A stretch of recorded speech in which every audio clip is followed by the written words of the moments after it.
Hey there, planet protectors. Welcome back to Are We Fucked?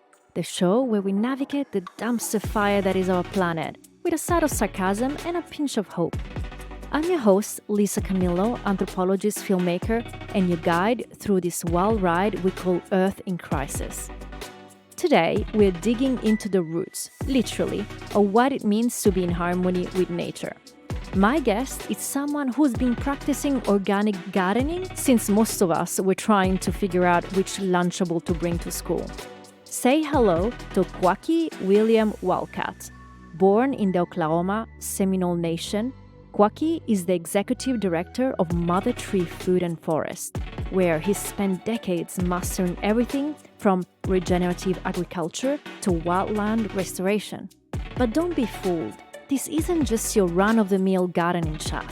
Coaki integrates Western science, modern agroecology, and ancient indigenous practices into a powerhouse of knowledge on how we can actually be good custodians of this planet. He's out there living and breathing this stuff, while the rest of us are just trying to keep our houseplants alive. So if you ever wondered what it looks like when humans stop screwing things up and start working with nature instead of against it, stick around. Coaki is going to drop some wisdom on us today. No bullshit, just straight talk on how we can start healing this earth before it's too late. Spoiler, it's not about saving the world with kale smoothies. Alright, let's get into it. This is one conversation you're not going to want to miss. Hello, Coaki. Great to have you on the show. So we met through Marissa Feinberg. She was in an earlier episode on our show talking about psychedelics for climate action, which you are involved in. It's such a fantastic organization. Yes, it's interesting. And I think just so much potential. We're not trying to limit what the potential is. And so there are a lot of people who just identify with psychedelics and psychedelic use who want climate action in a good way. And then there are people who, like myself, think that psychedelics really can empower us if we use them wisely, that they can empower us to be more effective in mitigating the extinction and stabilizing global climate.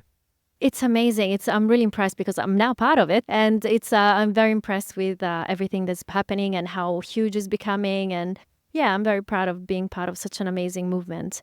So I was really curious talking to you because you have an incredible knowledge, especially ancient indigenous agroecology science, which it's so fascinating, this going back to the roots.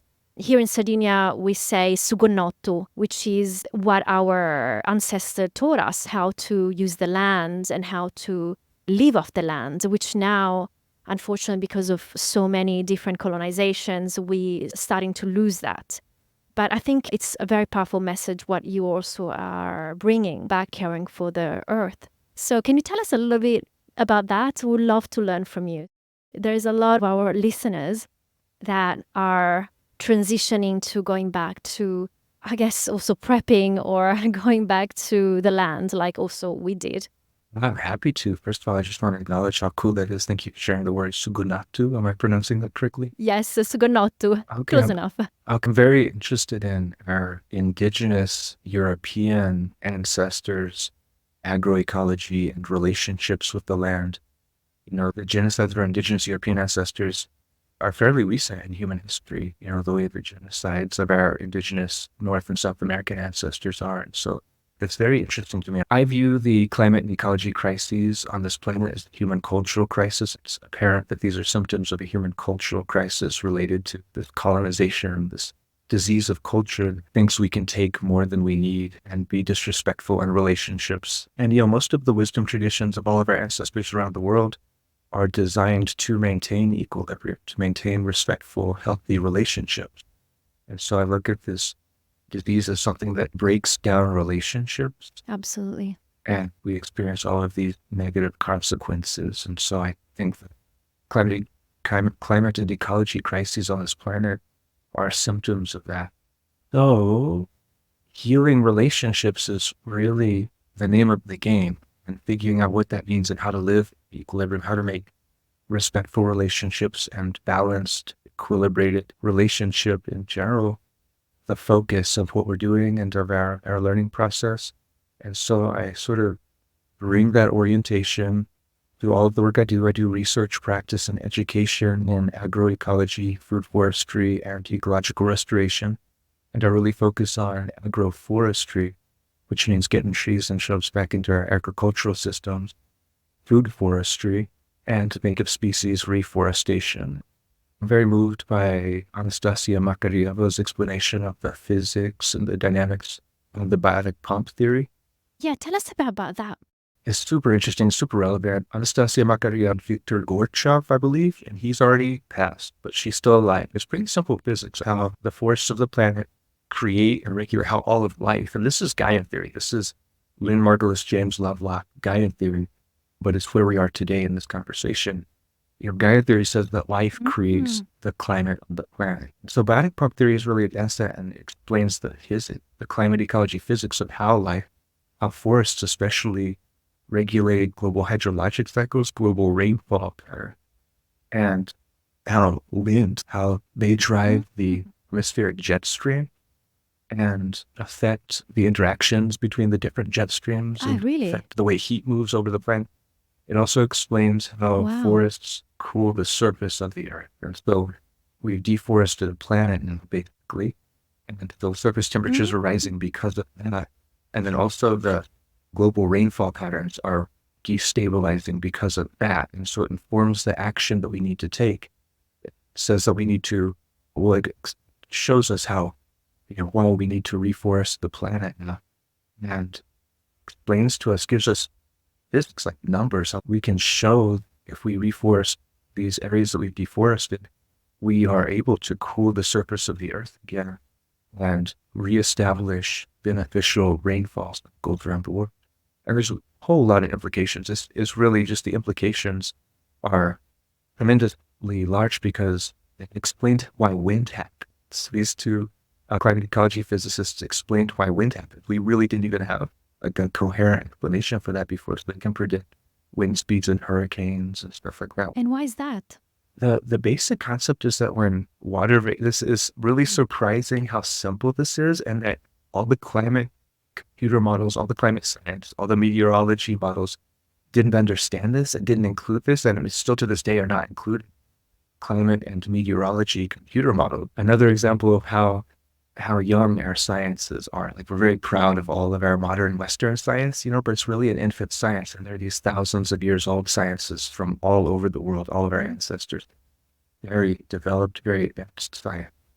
And now we have this infant science that we're working with, and there are all of these examples of how young it is. The basic concept is when water vapor condenses, like turns from gas into clouds up in the sky, when you can see a cloud, that's water. Yeah. It's liquid water. It becomes little droplets again, so it's liquid again. It's gone from gas, big volume, to liquid, small volume. So when it happens at the scale of clouds in the sky, especially large clouds like big storms, that's a tremendous volume of gas, which has just become a much, much, much, much, much smaller volume of liquid. And so when that change in volume happens, there's a pressure differential created. There's this negative pressure because you got from this giant volume to this tiny volume suddenly. So it creates this negative pressure and wants to pull air from other directions. So it pulls air up. It pulls more, hopefully, humidity up from forests. And if it does, there's more water that wants to condense in the sky. And then it also pulls air in from over the oceans. When this is happening at a continental scale, it pulls more humid air from over the ocean. So where there are forests, there is more humid air being pulled in from over the ocean, so we get more rain per year. Where there's not forests, there isn't that happening. Oh, everything is connected. It's really amazing how this is giving us a bridge between ecosystems and climate. And it's obvious that ecosystems would be connected to larger systems, but we really haven't had an explanation in physics terms before. Now we have an explanation. So it's really powerful stuff. It's very important. It gives us a sense of agency too, which is why I love biotic pump theory. Like, tell the, hey, there is something we can do. Like, we know what it is that we need to do to stabilize global climate, mitigate this extinction event. And so many people are feeling so much anxiety because they don't have any sense of agency. And if you're just paying attention to media, all doom and gloom, and we're not being given any sense of agency through these stories that are being told through media, which is why I really focus on what our agency is and the work that I do. And how would you do that? How would you feel that you have some sorts of agency again? Because I feel so sometimes powerless. I guess, for example, for me, this podcast helps me having some agency. And yeah, what about for you? What works for me and then what I see working for people is just getting human beings planting trees. I work with people in climate tech who deal with big climate anxiety because they don't see how what they're doing is actually helping. When you plant a tree in the earth, you are actually helping. And so there's this movement, 100 trees a year, where we're just asking everybody on the planet to commit to themselves, not to me or anyone else, just commit to themselves to planting 100 trees a year. And it might be like a big ask at first if you haven't thought about that before. Maybe just plant a few trees this year, see what that's like. And that might mean like collecting the seeds, like when you see seeds mature, falling off of a tree, to just put a few of those in the earth near there. Because if you put a seed in the earth, like an inch in, it's way less likely to be eaten by a bird or a mammal or insect. It's way more likely to germinate and establish. So you just increase its chances of becoming a living adult tree by like 1,000-fold or something. I can do that. We have a bit of land. Oh, yeah, just bringing them home, putting them in some potting soil, letting them get 2 or 3 years old. And so we care for them until they're stronger and then transplant them. We're just asking everybody to plant 100 trees a year for the rest of their life.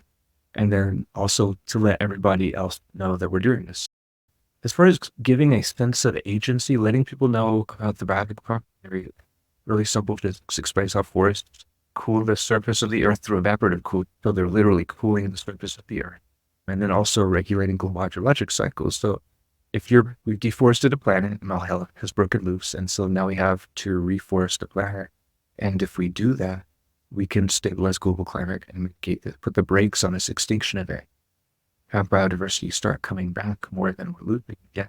Well, we create soil when we do that. So we pull all the carbon out of the ocean or atmosphere and put it back into the earth where it belongs. Sequester it long term that way. Will allow the pH of the ocean to start coming back up. So the extinction, that'll mitigate the extinction that's happening in the oceans. That's how we repair ocean ecology. And because the forests drive global, like atmospheric cycles, that is related to global oceanic cycles. We look at oceanic jet streams as driving atmospheric jet streams. And to a significant extent, that's true. But there's all these other mechanisms of how heat is moving across the surface of the earth that the forests of the earth are driving. That affects ocean temperature, ocean jet streams, ocean ecology, pH, everything. So it's just like win-win-win. It takes care of all of the problems all at once when we reforest the planet. So letting human beings to just understand why that is, and that we have agency and we can do this, and just get people planting trees, planting seeds, and it's such a way to reconnect with our ancestry that we've been disconnected from. It feels good. It's healing in so many different ways. It's so addictive. It's just if you just want to plant 5 trees this year, plant 5 and see how good that feels. It's going to be a natural, once you get people started, it's this natural progression. You get to 100 a year, no problem. Get to 1,000 a year because you realize how simple it is, how easy. It doesn't take much money or much time or energy. And it feels so good. And then you're affecting a positive change in a tangible way that really feels good. It's amazing. I love that. It's not that hard. No, it's very simple. It feels good, so it's therapeutic. It's good for people. It's a great thing to do on Sunday morning with your children if you don't go to church, or Sunday afternoon with your children if you do. It's just a wonderful thing. Families, communities. We've got these technologies like Miyawaki Reforestation that show us how to recreate mature forests, even in places that have become desert. Is that what happened? Miyawaki Reforestation, really powerful form of reforestation. It's a way to restore mature forest species where you get to skip all of the stages in ecological succession, which is amazing, and go back to mature forest, regardless of even if you're in a desert. All of the giant deserts on the planet were created by human behavior changes. When a technology shifted suddenly, so agricultural technologies shifted suddenly, or hunting technologies shifted suddenly. Yes, because they were all forest before. Northern Africa, the Middle East, Fertile Crescent. We remember Fertile Crescent being, verdant and green, and then human agriculture turning that all into desert. Plateau in China, North Africa, the Sonora Desert, where we have the largest canal system ever on Earth, bigger than all the canals in Venice and Amsterdam combined. We have a canal system built by indigenous people about 1,000 years ago or so in the state of Arizona and United States, in part in the Sonora Desert. And we don't have a story around that, who this civilization was, but there's clearly a giant agricultural civilization here fairly recently, and now there's a giant desert, one of the giant deserts in the world. And so there's like an ethics that says we don't want to destroy desert ecology and desert biodiversity, which I understand. So there are people who are resistant to reforesting deserts, but then we've forgotten, we have ecological amnesia. And the states where I am, we don't remember, like where I am in New Mexico, that this was a dense verdant forest 400 years ago. Like 300 years ago, that was changing a lot, becoming grasslands, because we had cut down all these ancient trees and we were bringing bad grazing technologies over here from Europe. And by 200 years ago, this was desert. And so we know this is a desert, New Mexico, Arizona, Southern California. There are so many stories from 400 years ago of all of this being lush green, dense verdant forest, thousands of years old, trees everywhere. And we turned this into desert very recently. It took us 200 years to turn ancient, dense, verdant forest with wetlands everywhere, rivers and lakes, year-round water supply everywhere. And then 200 years later, today, we have forgotten that that's what happened.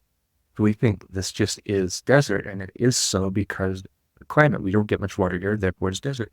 But that's not true. There's a huge spectrum of how much biomass can be held in an ecosystem at any given amount of rainfall, like annual rainfall. There's a huge spectrum, and we see that with regenerative grazing or degenerative grazing. It can be desert or it can be robust, verdant grassland, depending on the behavior the animals present. So the behavior of the humans, the behavior of the herbivores. We killed all the giant bears, all the giant cats, almost all of the beavers in this part of the world. And then we killed or removed most of the indigenous human beings from this part of the world. So all of these powerful behaviors that have ecological impact, we removed or changed all of these sets of behaviors so the ecology changed. And that's a piece we're missing here in the United States. I think in the techno-industrial, quote-unquote, Western world in general, I think we're not understanding how significant behavior is, animal behavior is on ecology. So there's this huge spectrum. With the same amount of rainfall, we can have desert, we can have verdant grassland, or we can have verdant forest. We have unconsciously chosen to turn it from verdant forest into desert. All of the great deserts on the planet, we've unconsciously created those giant deserts. Now we have the knowledge, the wisdom, the technology globally. We're relearning all of this, how to turn those deserts back into forest. And we know from Biotic Pump that we need to do that we have triggered the destabilization of global climate and the very quickly rising global surface temperatures. And we know that we need to reforest the planet now in order to stabilize our life support system on this planet, so that life can continue existing in the forms that it has for a long time, meaning the microorganisms like us get to keep hanging out. And so Miyawaki reforestation is this really epic, powerful mixture of different ecology knowledge, soil science stuff. It shows us how to turn even desert back into a mature forest quickly, where after 3 years, we don't have to irrigate. We just walk away and we have triggered the creation of a mature species forest. How? It's really simple. Some of these powerful ecology concepts contradict the techno-industrial cosmology of how ecosystems work. The first step is just going to local mature forests as close as you can to you and trying to figure out who are the species there. Map that out. Or if they're if you have to go pretty far, then you start looking at historical records, data, and old accounts, and you start piecing together this species list of who they were. You put together a coherent planting strategy. You're going to put 3 to 7 per square meter, so maybe 5 for every square meter. Wow. And you're not going to have the tallest ones, the ones we call emergent. They're not going to be very close together. They're going to be spread out so that a lot of light gets into the lower level, the ones we call tall. And they'll be a little closer together, but still not super close, so that more light can get underneath them to the medium trees. And it will be a little bit denser, and more light gets down into the shrubs. and can get underneath to your strawberries and fennel and whatever you want to be growing down there. In the proper Miyawaki, it's all native species only. But then, of course, if it's in your backyard, you have the power to do whatever you want. So, I would, of course, have strawberries and fennel and asparagus and things that I love growing in there. Nice. That would be called agroforest. If we start blending other species in. But I'll just speak strictly of Miyawaki for a moment. This is native species, mature forest, native species reforestation. If we figure out that list, that biodiversity, you can get at least 30 species, trees and shrubs. We figure out the spacing. We want them to be 5 per square meter, but then, the taller ones, less dense, and the smaller they get, the closer together they can. We will add organic matter to the soil. So if it's really compacted, unhealthy soil to begin with, like a vacant lot or something that's been disturbed, we'll add a bunch of organic matter. So we might take an excavator, a big machine, to mix straw, wood chips, whatever it is, into the top few feet. And when we do that, we're also going to inoculate with a fungal prominent inoculant source, such as a fungal prominent vermipost. If you have like the Elaine Ingham Soil Food Web education, how to do a fungal prominent vermipost, which basically means more cellulose, more lignin, less sugar, less nitrogen. Same deal if it's a thermophilic compost, which is a really powerful static compost where you don't have to turn it. It's not a lot of work. There's some work to set it up, but it doesn't take a lot of work after that. But whatever it is, you get a fungal prominent inoculant source. A fungal prominent means that it more closely resembles a mature forest biodiversity if it were more bacterially prominent. Fungus means like there will be like some mushrooms kind of thing, some fungi kind of that might help the communication. Is that or not? The fungi, there's so many different species of fungi. Some of them make mushrooms. Am I saying something silly? No, it's a great question. It's a very important question. I really appreciate it. Fungi are like the fruit of the mushroom. Like if you take the apple from the tree, you don't hurt the tree. The tree is the organism, the apple is the fruit, and it's designed for you to take it. Mushrooms are that for certain species of fungi. A lot of fungi make mushrooms, and that's like the fruit, is to get the seed out, the spore, and it's a food source or a medicine source for a lot of bees. And so there are so many species of fungi that are important in the ecosystem. There's some that decompose at the surface. We call those saprophytes. And they're decomposers on the surface, and they're what turn the organic matter that falls into soil. But that's just one type of soil. That's topsoil, low horizon ecology. Underneath the ground, you have the mycorrhizal fungi and all these subterranean fungi that can be very complex macroorganisms also. Some of them, the ones that work with trees and shrubs, ectomycorrhizal, they'll make fungi, mushrooms. They'll make mushrooms above ground. Some of them will make mushrooms underground, like truffles. A lot of them don't make mushrooms at all. They just reproduce. They make spores underneath the earth. Not doing that. And so when we get a fungal prominent compost, when we get a compost with a bunch of different biodiversity, a bunch of species of fungi in it, that more closely resembles the biodiversity of a forest soil ecology. So we inoculate with that. So we're mixing organic matter into the top 2 or 3 feet of soil. Okay. Mixing that in at the same time. We mulch a whole lot, like 6-8 inches is not too much. And there's this rule that the more types of food available in an ecosystem, the more biodiversity possible in that ecosystem. So when we mulch, whenever we mulch, even if it's your garden, if you're trying to restore a disturbed area, just try to get as many types of plant matter in there as possible so you have as much biodiversity as possible. Biodiversity is the resilience, is what brings equilibrium. Nature can work it out.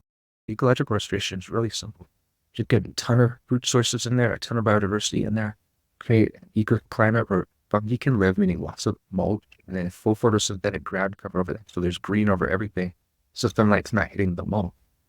And as long as there's a biodiversity, you've done your job. Nature can work it out. And then that's how we pass critical thresholds to where nature can work it out. And that's why we can back off after 3 years of supplemental irrigation or new Miyawaki forest in the desert, and it will continue growing into a mature forest. Amazing. So we add organic matter and inoculants into the soil, top 2-3 feet of the soil.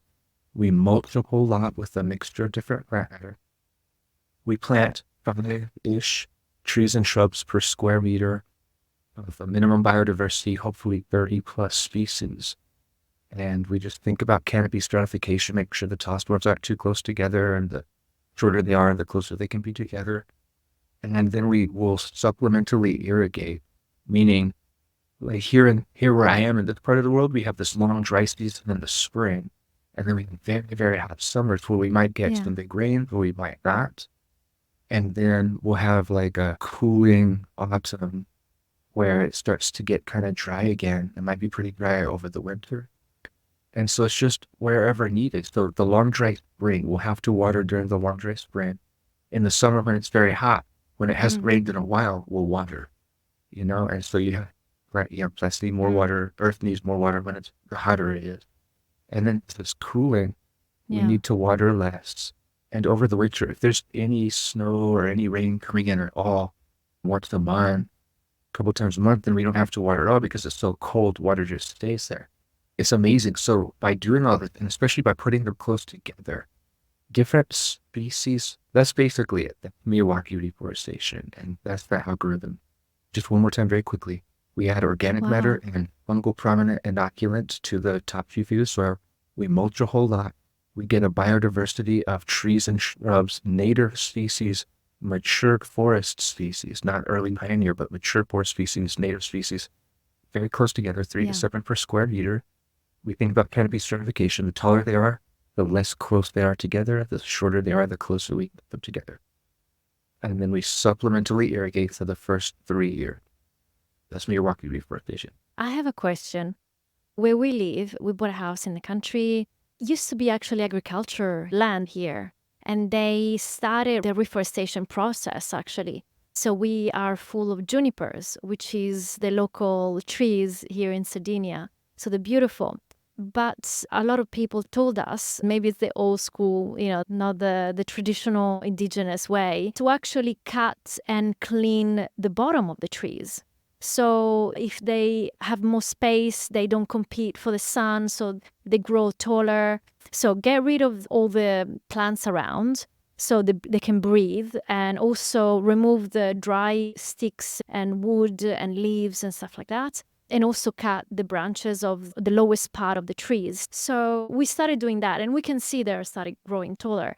In one part of the garden, of the land actually, they're very close together. We haven't even gone inside because it's very, very dense. So there is some dead wood, dead trees. Shall we clean them? Is it good or bad? Because according to your native technique, it's better to keep it that way. Because it's actually quite cool there. It's true. That's a wonderful question. For me, it illuminates how for most of us around Europe and North America, we still have some roots in our indigenous wisdom traditions. And we might not even think of it as indigenous knowledge anymore, but it's still there. And then we've also got a bunch of confusion from this colonial, like feudal, capitalistic, hierarchical, competitive model. Yeah, true. And so it's sort of a mix together. That story you told me is very similar to how people here think, but it's a little bit closer to where it's over pasture when that disease came into Catholicism, came into Christianity, that take more than you need, disrespect other beings, disease came into Catholicism a couple of thousand years ago, or 1,000 years, whenever that was. So after that disease got there, when your relationships with Earth changed because you began losing, and this is not an indictment, this is my comprehension, and so I hope I understand that relationships started breaking down 1,000 or more years ago over, and people began losing their ancient indigenous agroforestry systems more than 1,000 years ago where you are. All of those thousands of years old trees, those forests were cut down where you're at. Clearly relationships were broken then because that's genocidal for whatever indigenous people are in that part of the world. That's ecocidal. That's genocidal for all of the species, not just the human species. And so relationships began breaking down in a big way there. And so for a long time in between where we're at now and where we were at then as indigenous peoples, and there were these other agroforestry methodologies that had more wisdom to them. So what I'm hearing are those interim wisdom traditions, those intermediary wisdom traditions from your silviculture practices that you've had for hundreds, if not like 1,000 or more years, but that were already disconnected from indigenous, like really developed agroforestry wisdom traditions through the trauma of genocide, ecocide, like big traumas. It disconnected our indigenous Italian ancestors from their developed wisdom traditions. And so it's a mix of those intermediary silviculture, like agroforestry wisdom traditions, with this modern perspective, which is just totally bonk wrong. So one of the most important things that we're trying to do on Earth is accumulate organic matter, accumulate biomass, accumulate biodiversity in any area, whatever area you're stewarding, you're responsible for. Second thing, so like if you cut the dead branches off the bottoms of those trees, or if you cut living branches off the bottom of the tree, make sure you leave that organic matter right there where it belongs. Because that tree evolved to team up with whatever organisms eat the organic matter that falls off of that tree. Any plant evolved to be teammates with whatever organisms eat the organic matter that falls from that plant and the organisms that eat those organisms, etc. So that's how that ecosystem works right there. That's how nutrients cycle right there. Those nutrients are supposed to stay there, but those molecules are supposed to stay right there. Yeah. And that accumulation of organic matter, the byproduct of all the decomposition of all of that, becomes topsoil. That's how we sequester carbon. That's long-term carbon storage. That's how we get carbon out of the oceans to reverse ocean acidification. That's how we get carbon out of the atmosphere, by keeping that organic matter right there. There's the worry about fire, but we forgot about small water cycle. We don't know that dense verdant forests hold water and therefore protect themselves from fire. And so when we thin forests, we make them more susceptible to fire, more vulnerable to fire. So what we really want to do is keep that organic matter there. And there are ways to prune trees which benefit the organism. And so it's not necessarily bad to prune trees. It's good to study centropic agroforestry because they're very developed in that study. And there are a lot of people who are communicating very well. I understand that you all have some people doing centropic agroforestry there in Mediterranean climates, Italy, Portugal, Spain. And so you have people around you doing centropic agroforestry. It's the most powerful advanced form of agroecology, what we call regenerative agriculture here in this country. It's the most advanced form of agroecology happening on the planet outside of indigenous cultures. Like in the techno-industrial culture, that's the best we have. And it's powerful. So the way they do tree pruning in centropic agroforestry is very illuminating, very powerful. And so whatever organic matter is falling should always stay there. We're trying to accumulate organic matter first, full photosynthetic ground cover second, make sure there's no light touching any of that matter anywhere. Make sure every layer of the canopy is sealed in, so there's photosynthesis happening from the ground floor all the way to the highest, tallest, most emergent trees. And so we do all that by getting as much biodiversity as possible. Once we pass these critical thresholds, then we will be creating soil, which means we have a floating aquifer. If you don't have soil, if you don't have organic matter in dirt, mineral dirt, sand, silt, clay, water just falls through until it collects above bedrock. And then you have the water table, and all that water is sitting on top of the hard bedrock. It can't go any further through that. That's the aquifer. Ah, amazing. But if you have soil near the Earth's surface up here, you have organic matter that holds water. And so you have a floating aquifer. Yeah. For Miyawaki reforestation, we create a floating aquifer. And that's how we can walk away after 3 years. The water that falls, that infiltrate. First of all the water that falls does infiltrate. It doesn't run over the surface towards the river. It goes into the earth right there. Second of all, it's held at the top of the earth. It doesn't keep falling through down below the tree roots to hit the water table, to hit the aquifer above the bedrock. You have a floating aquifer if you have the forest. Amazing. Wow. Can you do it also in 1 hectare of land, or is it too small? Oh, yeah. No, that's a huge area. That's a lot for 2 humans. Okay, good. Yeah, of course. And if you're doing agriculture, it's just getting trees and shrubs back into your agricultural system. If you study centropic agroforestry, that's a very developed, established way. And centropic agroforestry is a marriage of ancient indigenous Brazilian agroforestry, so thousands of years old integrated applied science. So way more developed, way more powerful than our infant science. Unfortunately, we think of our infant science as being very powerful and very developed. We think of we are the pinnacle of intelligence and technology and all this unfortunate nonsense, because this infant science hasn't figured out equilibrium yet. It is destroying the systems of this planet. It's destroying humans. It's not serving us well yet. Yeah, exactly. If we can't open the techno-industrial mind frame to respect and understand how developed and powerful these ancient sciences from around the world are, we will destroy ourselves and a lot of other people with us. This is how the psychedelics movement aid the climate ecology action movement. Through psychedelics, we can be awed by divine nature. We can be awed with the beauty and the power and the interconnectedness of divine nature.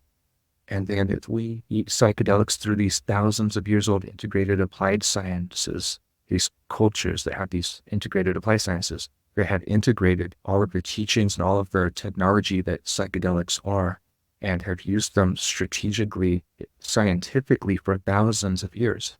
If we receive these medicines and through these cultures and really humble ourselves and really listen and really pay attention, we can be awed at how developed these sciences are.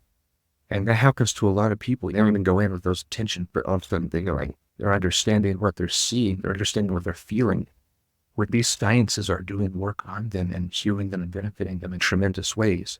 They might not understand intellectually what's happening, but they're feeling their DNA being rewritten and their diseases being healed and their illusions being healed. And I mean, these can be tremendously powerful experiences. And so in these ways, then we become receptive to respecting and appreciating the significance of these very developed sciences, which are all around us.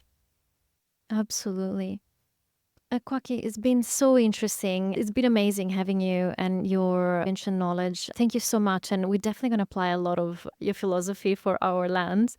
So thank you so much for being on the show. It's been really, really fascinating. Thank you. Thank you, sister. Yeah, I just want to recommend to listeners, if they're interested, that we're a foraging species, so food forestry is the way to go. Perennial gardens for yourself, so you get free food forever. It allows us to behave in a way that is beneficial for the ecosystem that we are a part of, the meta-organism. Miyawaki reforestation, if you're interested in native species reforestation, if you're interested in stabilizing global climate. Definitely. Mitigating the extinction event, Miyawaki reforestation teaches us how to do that in powerful ways. Centropic agroforestry, getting trees and shrubs back into our agricultural systems it's absolutely necessary that we get trees and shrubs back into all of our agricultural systems in the world if we want to save ourselves. And we can study the Biotic Pump Theory that informs the action that we need. And these other methodologies like centropic agroforestry, food forestry, and Miyawaki reforestation, they show us how we can do it. So we know that we can save ourselves and all of the other beings that are still here with us. Yeah. We know how to do it through studying these methodologies. The nonprofit I started is called Mother Tree Food and Forest, so mothertree.earth. If anybody's interested, we're a very young organization, but eventually that website will be a very important, very powerful tool for agroecology and ecological restoration. So please stay tuned to that if you're interested. Yeah, absolutely. And let's plant 100 trees a year. Yeah, 100 trees a year, please. Very important. Actually, I'm really keen to start on that. It's a great idea. And hopefully all our followers can do the part. So thank you again so much. It's been amazing. Thank you for the opportunity. And very, very informative. And we'll keep in touch though. Awesome. Well, guys, if you made it this far, congratulations. Now you're fish are smarter than an average houseplant and have the tools to do something about this dumpster fire we call Earth. A huge thank you to Coaki for dropping some serious knowledge bombs today. If you want to dive deeper into his work or just feel inspired to start planting your own little forest, head over to his website at mothertree.earth. Now, before you go off and start hugging trees, let's do Coaki's challenge. Let's commit to planting 100 trees a year. And while you're at it, rope in your friends and family, maybe even that annoying neighbor. Because we all know the planet could use a little extra greenery these days, doesn't it? Remember, this podcast is brought to you by yours truly and the team at Against the Tide Films, in which, by the way, we're all women working on this podcast. If you're curious about what else we're cooking up or want to check out our other projects, visit us at againstthetidelefilms.com. We've got all the good stuff there, well, the legal stuff anyway. Don't forget to tune in every Wednesday for a fresh dose of environmental reality served with a side of sarcasm. Make sure to subscribe, give us 5-star rating, because why wouldn't you? And set a reminder so you don't miss out on any of our weekly wisdom. We're available on all your favorite podcast platforms, so you really have no excuse. All right, that's a wrap for today. Keep planting, keep fighting, and most importantly, keep laughing. Because if we're going down, we might as well do it while we smile, damn it. This is Lisa Camillo signing off. Until next time, stay green and stay sane.